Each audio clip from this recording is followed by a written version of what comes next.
এখন একটি বিষয় প্রশ্নাতীতভাবেই প্রমাণিত, ইসরায়েল আর ঠেকাতে পারছে না ইরানি মিসাইল। আলোর বেগে ইসরায়েলে আছড়ে পড়ছে মিসাইল, কারণ কমতির দিকে ইসরায়েল আমেরিকার ইন্টারসেপ্টর। এই অপেক্ষাতেই ছিল ইরান। শনিবার রাতের এসব দৃশ্য কখনোই ভুলতে পারবে না ইসরায়েল। মুহূর্তেই পুড়ে ছাই রাজধানী তেল আবিব সহ বেশ কয়েকটি অঞ্চলের ঘরবাড়ি ও সামরিক স্থাপনা। কিছুক্ষণের মধ্যেই শহরের বিভিন্ন এলাকায় দাউ দাউ করে ছড়িয়ে পড়ে আগুন। রাডারগুলো ধ্বংস হয়ে যাওয়ায় ঠিকমতো পাওয়া যাচ্ছে না আর্লি ওয়ার্নিং। ফলে ভুল সতর্কতায় পুরো শহর জুড়ে ছড়িয়েছে নতুন আতঙ্ক। প্রতিবেদন বলছে, ইরানের হামলার আতঙ্কে ইসরায়েলে ক্রমাগত বাড়ছে মানসিক রোগীর সংখ্যা। কুদস দিবস পালনের পরপরই ইসরায়েলে ব্যাপক ক্ষেপণাস্ত্র হামলা চালিয়েছে ইরান। প্রতিশোধমূলক অভিযানের অংশ হিসেবে একের পর এক মিসাইল ছোড়া হয় ইসরায়েলের বিভিন্ন লক্ষ্যবস্তুতে। এতে মুহূর্তেই আলোর ঝলকানিতে ভরে ওঠে রাজধানী তেল আবিবের রাতের আকাশ, যেন উল্কাপিণ্ড ধেয়ে আসছে শহরের দিকে। কিছুক্ষণের মধ্যেই শহরের বিভিন্ন এলাকা থেকে আগুনের লেলিহান শিখা ও ধোঁয়ার কুণ্ডলী উঠতে দেখা যায়। একই সঙ্গে অনবরত বাজতে থাকে সতর্কতা সাইরেন।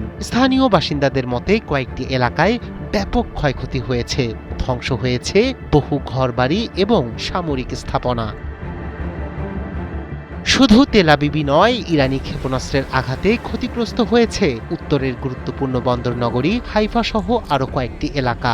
ইসরায়েলি সামরিক বাহিনী জানায়, শুক্রবার রাতে ইরানি হামলার পর মধ্য ইসরায়েলের একটি রাস্তার পাশে বড় ধরনের আগুন ও ধোঁয়ার কুণ্ডলী দেখা যায়। উদ্ধারকারী দল দ্রুত ঘটনাস্থলে পৌঁছে দেখে একটি গুদাম ঘরে সরাসরি আঘাত এনেছে ইরানি ক্ষেপণাস্ত্র।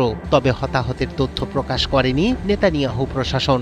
গত 18 ফেব্রুয়ারি সংঘাত শুরুর পর এটি ছিল অন্যতম ভয়াবহ রাত। বহু ক্ষেপণাস্ত্র একসঙ্গে আঘাত হানায় ইসরায়েলের বিভিন্ন শহরে ছড়িয়ে পড়ে আতঙ্ক।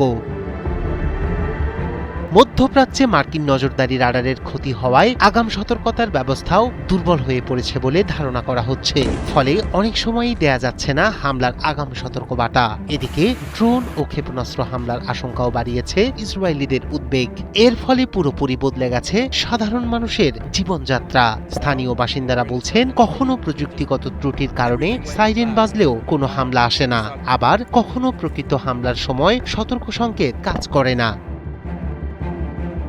এর ফলে মানুষের মনে মিশ্র আতঙ্ক এবং অনিশ্চয়তা তৈরি হচ্ছে।